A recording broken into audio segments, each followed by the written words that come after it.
Good morning, ladies and gentlemen.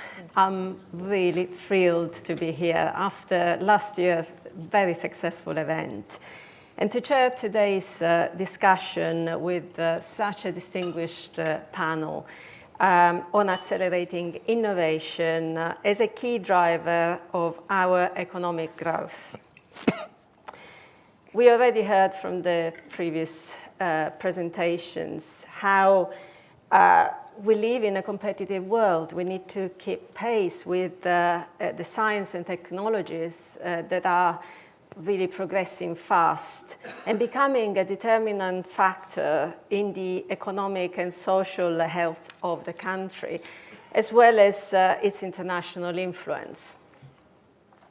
The UK has many strengths, but in order to establish ourselves as a science superpower on a world stage, we need to adopt a dynamic and also a bold approach to boost innovation and also to expand our skill base, as well as accelerating commercialization of innovative ideas so that we can really benefit from them, capitalize on them.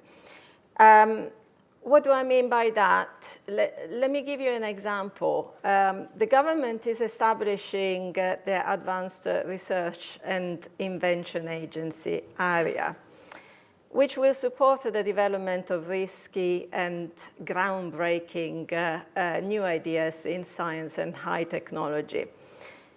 But to be successful in this spirit and bringing this spirit to a broader scale, we have to establish a culture across the whole of the UK system, which is not afraid to take risks, which can fail fast as needed and then move on, while providing the support and acceleration of the adoption and commercialization of the new ideas that really prove to be successful. And this is not just about government funding, and we've heard John, emphasizing the importance of the link to the private investor community and across all areas of development. And so we need to create an appetite across the entire commercial, academic, and public sector, the whole ecosystem, to understand how they can best work together and achieve these objectives to the benefit of all. Government have identified 5 key areas in science and in the science and technology framework: quantum, engineering, biology, AI, communications, and semiconductors. Clearly, this will be constantly reviewed. But if we put this aside for a minute, what is also important is how we work together across all of these technologies and science, as well as with other science and technologies, to lift the barriers so that we can actually stimulate more cross-sectorial collaboration. For example, one of the questions I'm often asked is, how will quantum computing spearhead AI applications in life sciences, defense and security, energy and environmental management, many other areas? Over the last decade, I have I've led the development of 7 thriving thematic innovation clusters on the Harwell and Dasbury Science and Innovation campuses. And I have seen at firsthand how experience in one sector can stimulate innovation in another, when people and organizations with different skills and knowledge get together and compare notes.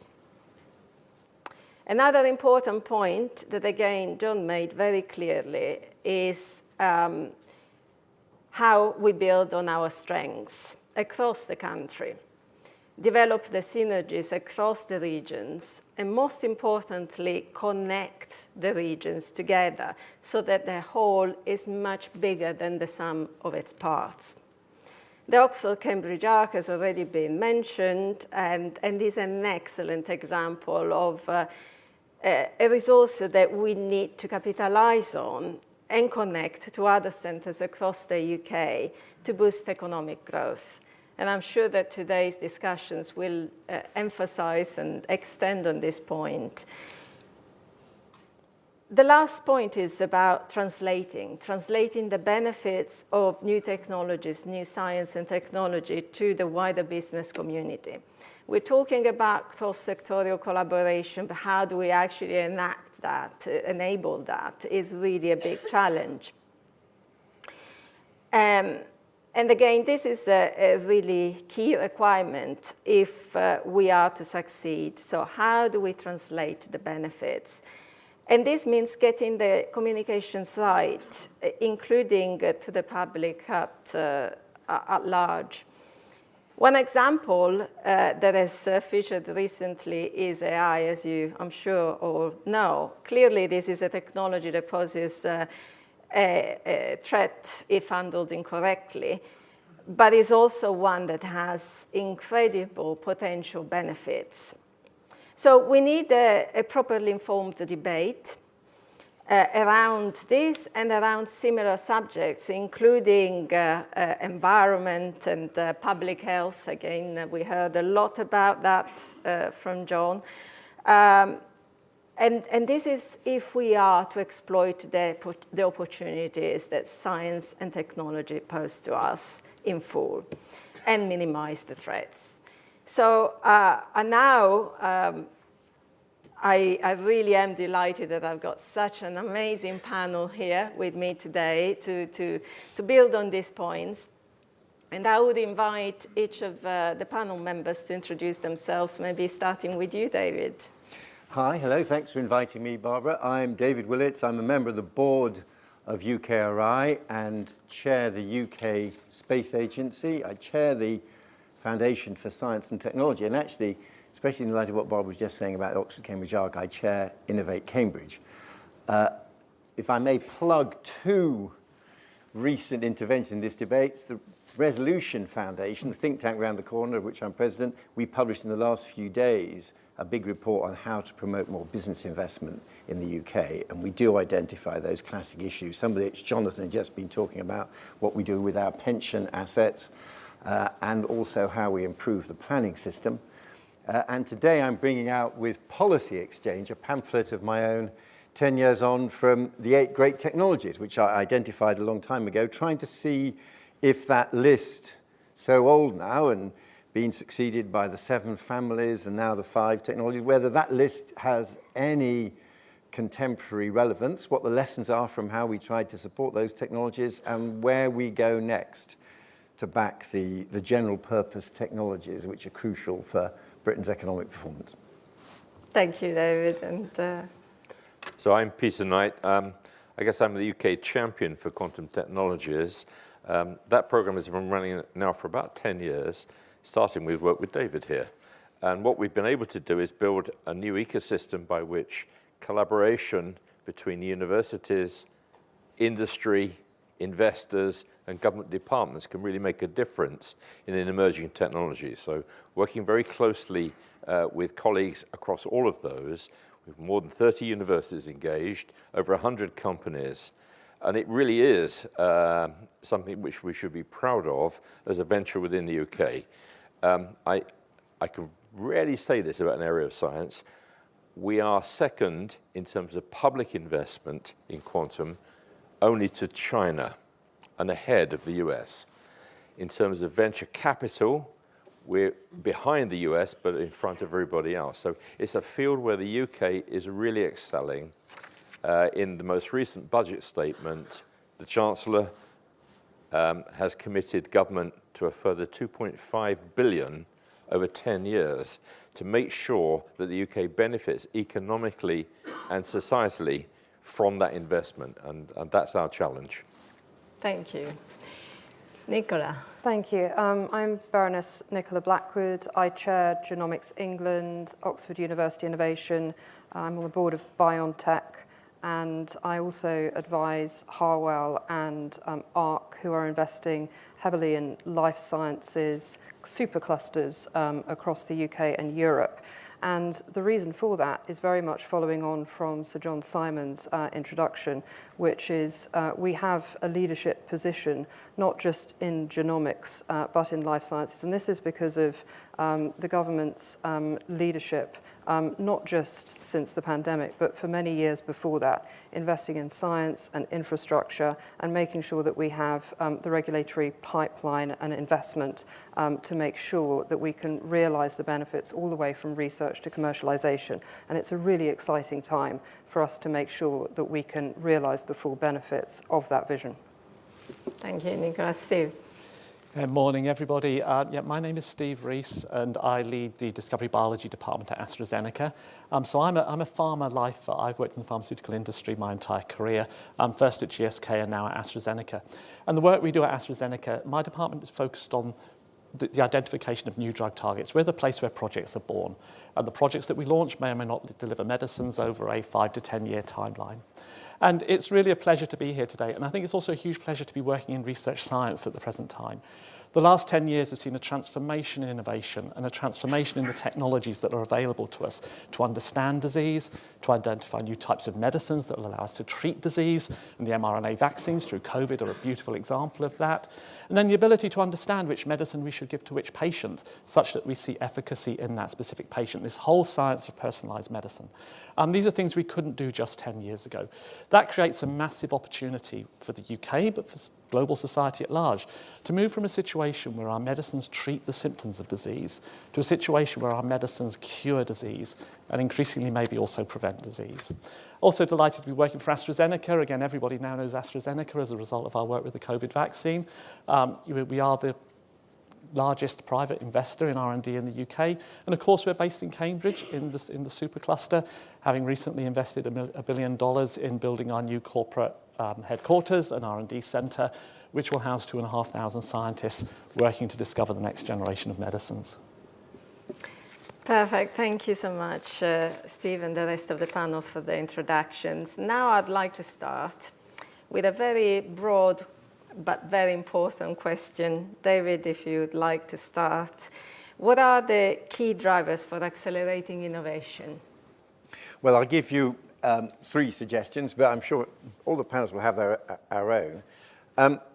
First, the scale-up challenge. I think that is one of the crucial areas where we need to do more. And the scale-up challenge is both funding, it's also physical capacity. And indeed, I was thinking of it because of, for example, at Harwell, the satellite testing facility, which is now being constructed at Harwell, is a great example of how you can promote scale-up space companies who can't afford their own facilities to test satellites in conditions of space in a vacuum, and don't particularly want to take expensive trips to the continent to get their kit tested. So this is a way of helping scale up by providing shared facilities. It's what I set up the catapults to do. I'd like to see the catapult network extended, and through the catapults or other devices, more of the shared physical facilities. Think of Stevenage has also, of course, got the wonderful clean labs from the gene therapy catapult, again, crucial for scaling up. So that first on my list. Second on my list, and it's great that Chloe Smith is coming along to speak very soon. I do think that the creation of the new department is a fantastic opportunity for a bit of a Whitehall reset. And the Treasury controls and the bureaucracy do slow up decision-taking in the UK, of which I have to say I think the most egregious example is the business case process. Yeah. The business case process, the Treasury never trusted the business department. So all these controls were because they always thought the business department was a big, soft spending department that would subsidize any British business if it possibly could, unless it was put under strict control. The opportunity of creating a smaller department solely for something which the Treasury rather love, which is science and technology, is you can say, hang on, don't just bring over all the panoply of controls you set to control the business department. Please, can all parts of DCIT have the freedoms that ARIA enjoys? And then third and finally on my list, my very selective list, is that is the Golden Triangle. And let's face it, from all main political parties now, there's quite a strong levelling up agenda. And I would observe all the pressures are by and large to spend money outside the Golden Triangle. And there are, of course, fantastic centres of expertise and research outside the Golden Triangle. Nevertheless, if you look at this globally, about what is it in the UK research system that players around the world know about, respect and value, it is by and large that Oxford, Cambridge, London network. And the boring but practical stuff of finally resolving the planning issues to enable Oxford and Cambridge to have proper connectivity, decisions that have been sitting in DCLG for years now. It's things, practical measures like that. In our most recent report, Resolution Foundation, we show we are the only G7 country where the ratio of built land to population has not increased in the past 20 years. Everyone else is still building. We make it very hard to do in Britain, and this matters. Okay, thank you, David. Any other points from any of the panel on this? Well, I would just say that I don't think the Treasury trusts any department to make spend. Well, I think they're waiting for the letter from DCIT about what their freedom should. Yeah, but if the Treasury are going to trust any department on spending, then the civil servants have to be given permission to take risks, and there has to be a tolerance for failure. Yep. And at the moment, there is no tolerance for failure, and so that's where we have to get to, and we're not there yet. Yeah, very true. And maybe if I could just build on David's point about the value of the Golden Triangle. There are only 3 places in the world that have the quality and breadth of research investment as the Golden Triangle. And that's Boston in the US, it's the Bay Area, South San Francisco in the US. Creating the Golden Triangle has taken 20, 30, 40 years. Rebuilding that would be a huge effort. And countries around the world are trying to do that. Every country is trying to replicate what we have in Oxford, Cambridge. So our ability to build on our strengths, I think, is where we really do need to focus. And this is where I think the levelling up agenda may not have helped over the last few years. And we find that in AstraZeneca, just simply from the perspective of employing people. We can attract people from all over the world to the Golden Triangle. That's not so easy to our site in Gothenburg. I think we should have an Office for Research Responsibility, which tracks on every budget where the research money's going, how quickly it's been spent, and the velocity of it being spent effectively. And then we can honestly see, how slowly it's getting and where it's getting, and if it's getting to the right place. And maybe we would get some better outcomes there. Yeah, I absolutely agree that agility of proceeding is absolutely the critical part. Yeah. We've all seen examples where there's been a budget commitment to a project and groundbreaking for the project that has taken 2 years. Well, the Chancellor announced nearly £1 billion for compute power, but it had what I find the most depressing few words in any government policy document, open brackets, subject to business case. Yeah. That means another year will go by before even there is any permission to spend any money. Costs a year, adds a year, business case. So thank you for that. I think that this leads nicely into the next question I have, and Peter, for you to start with, is what do we need to do to better exploit the benefits of innovation and improve our competitiveness? Right. Well, innovation is what we surely should be speaking of. Let me start by saying that the UK is a science superpower already. Just to remind you a few numbers. We've got 0.8% of the world population. We've got 2.3% of the world GDP, yet we've got 13.4% of the highest cited scientific papers in the world. So we're really punching way above our weight in terms of the quality of the science. But what we're trying to do is to build the new engines by which we become an innovation superpower. We are a science superpower, but translating it into economic and societal benefit has been much more of a concern. So what we've been looking at is a whole raft of mechanisms by which we can start to foster the growth of SMEs, of startups, of real innovation. Innovation means not everything will work, and that's why you need to take a risk. But then you should foster the ones that really work.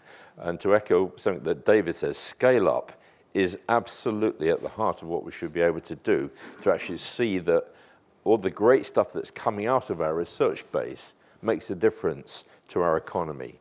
And we need to do better than just early stage VCs, where you just take the profit and run, and we don't see the long-term building up of a major industrial presence.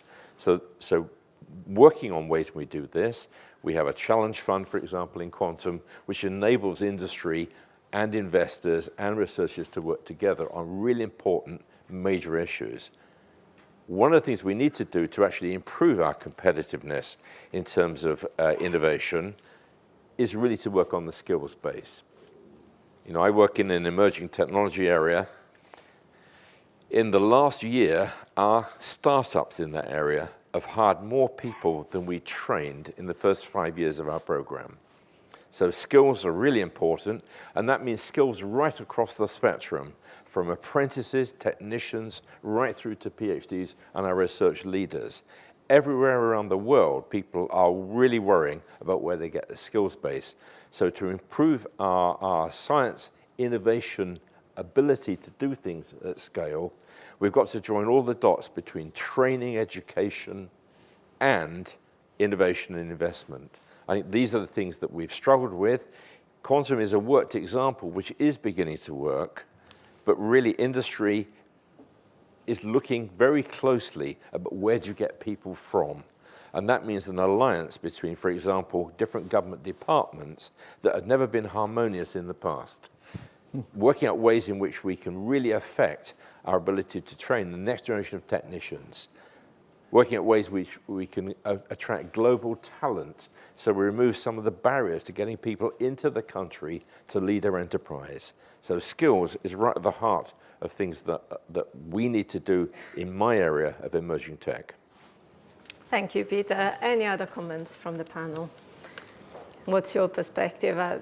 For example, I would say, Steve, you know, we discussed previously as well about your engagement in clusters, and clusters have been mentioned also by David earlier. But why do you think clusters are important, especially in your experience in stimulating innovation?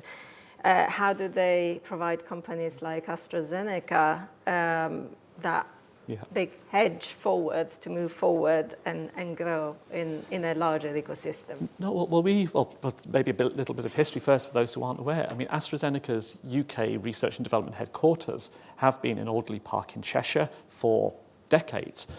7 or 8 years ago, we made the decision to move our UK R&D base from Alderley Park, Cheshire, into Cambridge, such that we would be at the centre of the supercluster. And that, for us, has delivered immense value. And if just 2 particular components to that. The first is the ability to recruit and retain staff. There is a huge opportunity to recruit locally, but over half of the people that we employ into AstraZeneca are not currently Cambridge-based. They come to AstraZeneca because we are in Cambridge, and they come from all over the world. And just touching on the skills point, which I completely agree with, from an AstraZeneca perspective, over half of the people that we've employed into early discovery in AstraZeneca in Cambridge over the last few years have not been through the British education system. Now that's brilliant because we're attracting the best talent from wherever it exists in the world, and they want to come to Cambridge, they want to come to AstraZeneca. And I think it's the 2 things together, it's AstraZeneca and Cambridge. What's very worrying is why are half the people that we're recruiting into AstraZeneca not coming through the British education system? Because there's plenty of scientists doing undergraduate degrees, PhDs in the British education system, but they're not coming into industry. The other point I make about a cluster, which isn't made too often, but viewing it from the employee's perspective, what do employees gain? What do individuals gain by being in a cluster? It means you can develop your entire career and never need to move house. You can settle your kids at school, you don't have those family pressures. That also has huge value. And then the last, of course, is collaboration. We have over 150 collaborations in the Cambridge area alone. And despite Zoom, we've all got used to Zoom, we've all got used to Teams over the last few years, there is nothing that beats the ability to get in the car or walk down the road and have a conversation with somebody and find out what's going on. And you know, that real value you have, you only get in that cluster. I see it in Cambridge. I also see it when I'm in Cambridge in the US. Every time I'm in Cambridge in the US, I bump into somebody I know just walking down the street and you have a chat about something to do with science. That's what you get in a cluster. I I don't disagree that we should definitely be trying to promote STEM and get more STEM students coming through the UK system. But science has always been very international, and the flow of scientists and collaboration around the world is something that we should be pushing the government on more to promote. So I think that is a natural thing within the system. And I just wanted to pick up on the point that you made, is scientists come to the UK because of Cambridge and because of AstraZeneca. And we got a bit down in the dumps in the first question about the Treasury and about business cases. But we should be really proud of a number of things that the UK has done. I mean, we are at the forefront of genomics. And the reason for that is because, like, way back in 2013, the government took a risk on, Genomics England, and they said, we're going to do something which everybody thought was crazy, and set up the 100,000 Genome Project. No one would have done it if they thought how hard it would be. And it took a lot longer to recruit than anyone thought it would. And now we have the Genomics Medicine Service, and you go around the world and people say, how can we do that? And we tell them, because we share it. It's open science. And now we're running the newborn program on top of that. And this is attracting science and innovation to the country. And now, on top of that, we have launched in the UK the Cancer Vaccines Launchpad, which has attracted Moderna into Harwell, which is again attracting huge amounts of inward investment into the UK. And these are huge strategic programs which survive science minister after science minister and economic disruption. And this is something which does not happen in every other country. Infrastructure does not survive administration in the US and in other places. We managed to maintain these projects between administrations, but also between political parties. And so this is a level of certainty that we have, and cross-party support for science and innovation, which is particular to the UK. And it means that inward investment can be maintained and there can be confidence in the UK. Right. Just to add to that, infrastructure can often be the catalyst for innovation. So in the quantum computing area, we built the National Quantum Computing Centre on the Harwell campus. This is acting as an attractor for talent and an attractor for industry co-location. And one of the things that commitment has done is to enable there to be a focus for that activity, working with industry and working with the user group, but also government acting as an early stage procurer of hardware where people can now come and kick the tires. Analogous to what David was saying about the Space Catapult system and the testing system, what we can provide is access to early stage quantum computing so that companies can come in and say, oh, it does that. So catalysts through innovation investment can actually make all the trick on this. And it encourages the creation of a cluster. So the Oxford region is a quantum computing cluster because of that investment. Yeah, no, that's a really good point. So clusters, we've discussed now about being one of the mechanisms to bring collaborations together, that attract also inward investment. And I've experienced this firsthand, everything you're saying, how important it is also to have government involved in every step of the way. But there are also challenges that probably we haven't really faced in the right way yet, especially breaking the silos between different areas, between different sectors, and really driving that innovation through that cross-disciplinary, cross-sectorial collaborations. What do you think, Nicola, would be the key steps we should take as an initial step to really make a difference in this? We have discussed some of this already, but these, breaking down silos between disciplines and sectors is a long-term agenda.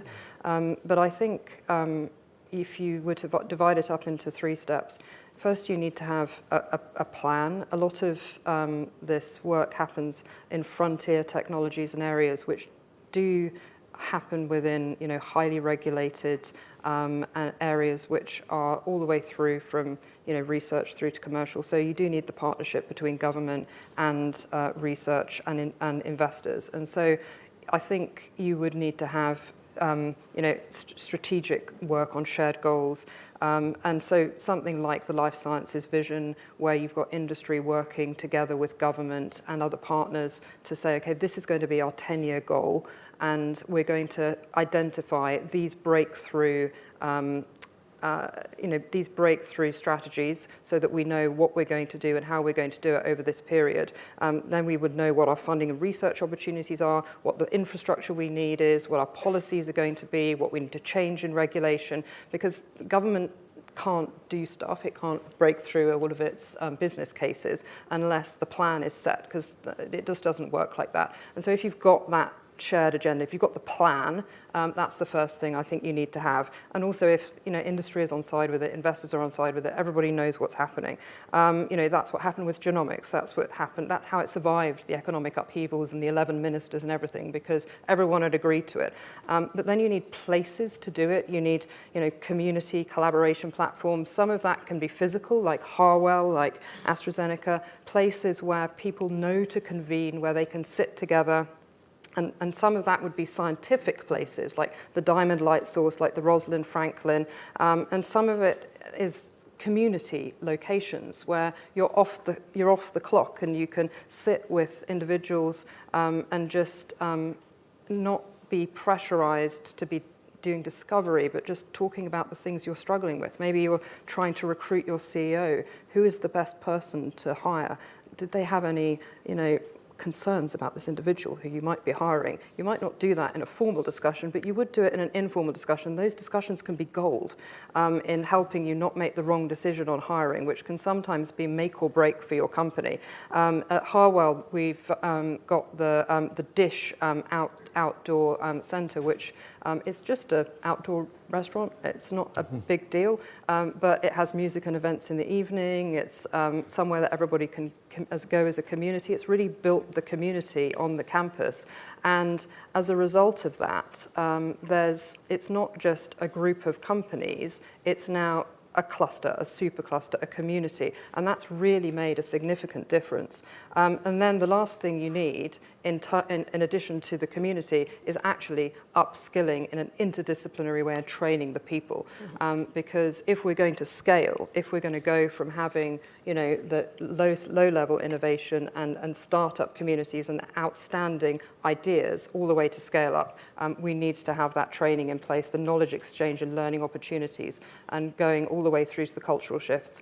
And so we are quite good at that, but I think we need to get a lot better. That's very insightful, thank you. But now I'd like to just finish this exciting panel discussion with one last point. Steve, maybe just a brief point on ARIA. I mentioned ARIA earlier.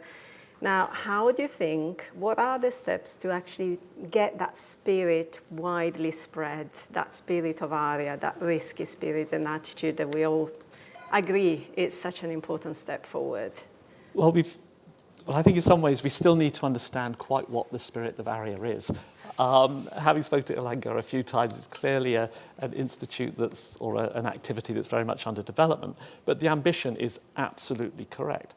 And what we need to do, and we've touched on many of these things already, I think we need to, a lot of this is cultural change. A huge amount is cultural change.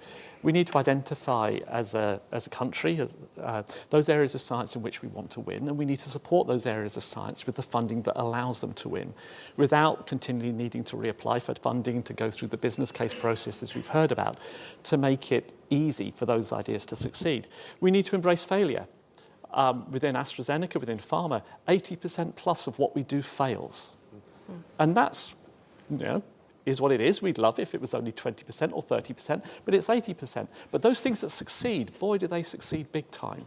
And we need to move away from this fear of failure. We need to reward people for failure if they've had a good idea and they've executed it well and it's moved forward. Another area around culture, and this touches more on maybe culture in the academic sector, moving to industry, commercialising an idea needs to be seen as a success.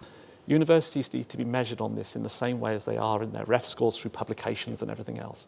You do a PhD or you do a postdoc and it doesn't generate publications, you've got a problem. But if you're doing something really, really innovative, it might not work. but it doesn't mean you've not executed a great piece of science to get to that answer. We need to change the culture to recognise these things. And then maybe the last point, and we've touched on this many times before, and ARIA will need this to succeed. It's about infrastructure, and it's particularly about space. We've spoken a lot about space, but also around your capital infrastructure. The equipment that we all use in research science, increasingly it is more and more expensive. And increasingly, it needs replacing every 5 years, 4 years, 3 years, 2 years as technology is advancing. So building these infrastructure hubs that companies can access easily, academics can access easily to do the great science that will deliver the innovation that we're trying to achieve.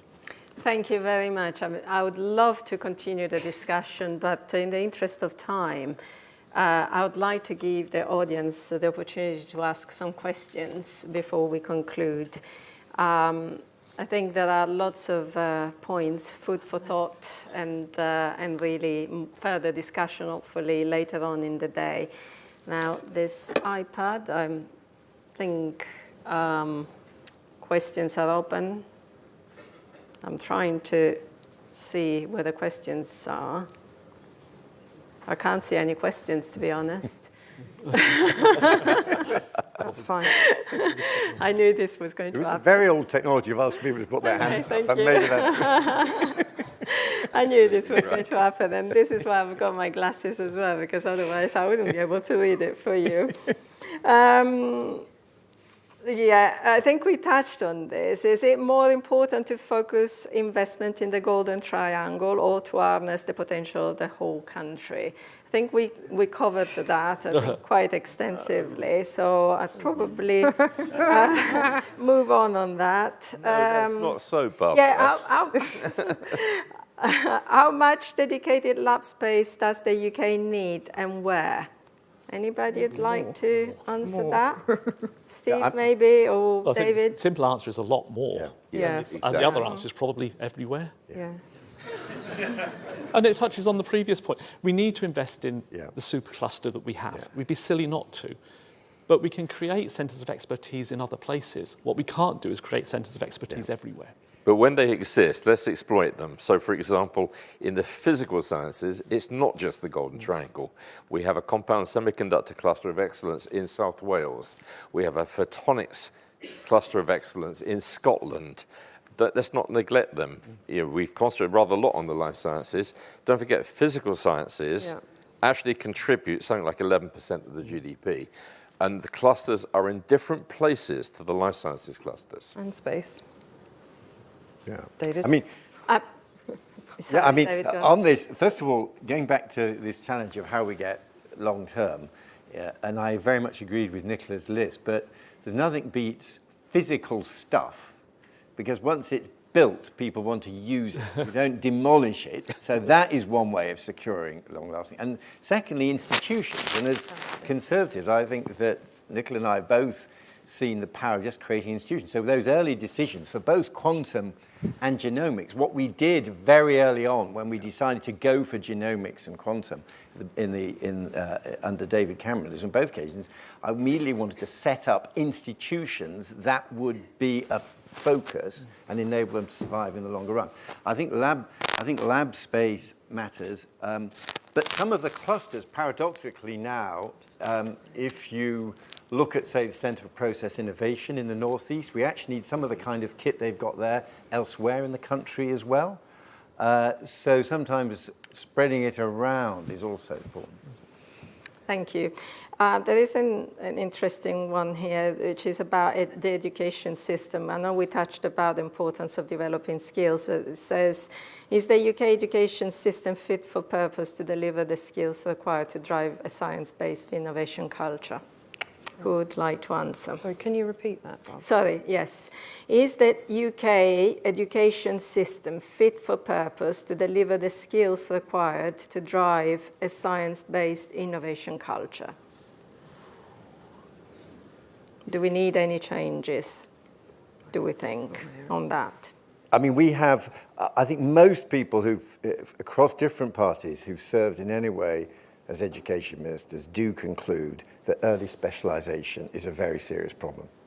And when you look at trying to get British scientists running international organisations, getting involved in different ways in public policy. It's very hard for us to get any leadership role in a major international organization because you're normally expected to have a second language.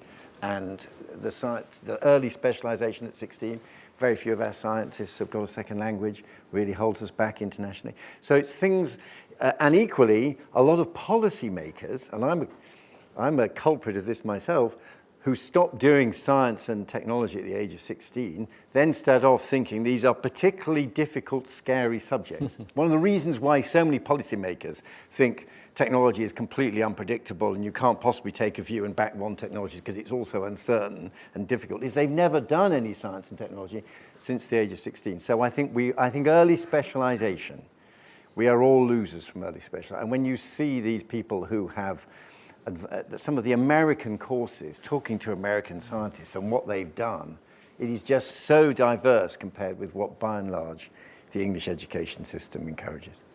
Another question which is actually really close to my heart is clusters in the north are thriving and clusters are emerging in the Midlands, particularly in tech. There aren't on the panel today. How are you engaged? If any of you would like to answer, otherwise I'm also happy to. So I obviously, with a different hat, represent Oxford University Innovation, and we are networked into something called the 10U, which is the 10 research universities across the UK and Scotland and so on. And that's for innovation purposes and spinning out companies, and we deeply partner across all of those universities to represent into government but also into academics and students and make sure that those partnerships work very effectively. And that also reaches into the States, into MIT and Stanford, to make sure that we understand not only best practices but we can have free-flowing knowledge exchange and engagement. So it's not as though Oxford, Cambridge and London are sitting there in a tiny little protective cluster and we're trying to keep out the other universities. It's completely different than that. And so I just wanted to reassure whoever asked that question that there is no sense of separation amongst certainly the innovation part of the university, and we see it only as an added bonus to be in partnership with universities across the UK and across the pond. Yeah, and if I can add to that, is really about connectivity. I think there are so many different clusters emerging across the country, so it's really about getting that mindset of collaboration across different sectors, but also across different areas in the UK. UKRI, for example, STSC is developing clusters in the northwest. We're supporting developments in Scotland, in the northeast, in Wales, in Cornwall. So we're involved everywhere, but it's about how do we connect it all together to really make that, again, some of the whole bigger than the sum of its parts. So I think it's really an important point, and this would be really important for fueling our innovation forward. So now, in the interest of time, we've got just under a couple of minutes. I'd like to wrap up for this amazing discussion. Thank you so much. I'd like to thank the panel for all your really interesting thoughts and sharing your views on quite interesting ideas like the Office for Research Responsibility. I quite like that one. God. It could be quite an interesting one. But obviously, we've discussed about scaling up and the big challenge that we've got across the country. In the UK, but also it's a shared challenge across the world, I think. But it's how do we actually build up on our strengths and actually use the ecosystems that we are creating, all these clusters around the country, to support businesses, smaller businesses, to work alongside the larger ones and really fuel that spirit of innovation and increase our risk-taking approach, which I think is probably, from the discussion, came up a few times, is one of the key things that we probably haven't cracked yet across the UK, and we really need to learn. It's a change of culture, so this is why we need to take it at a system level across the UK. It needs to be actually inside government thinking as well. We really need to think differently. We need to build on things like ARIA to push that spirit and help industries to be bolder in this. And infrastructure, the importance of infrastructure. Infrastructure also related to buildings and to new facilities that will allow that business growth and will actually be aligned to that wider innovation strategy of the country. I think I could go on, and obviously I'll be told off if I do. And so I will stop there, and I would like to thank both the panel, but also the audience for all the great questions. I'd have liked to answer a few more, but we will have an opportunity to discuss more openly during the event. And I really do hope that you have a fantastic day, and looking forward to meeting as many of you as possible throughout the day. Thank you very much for listening.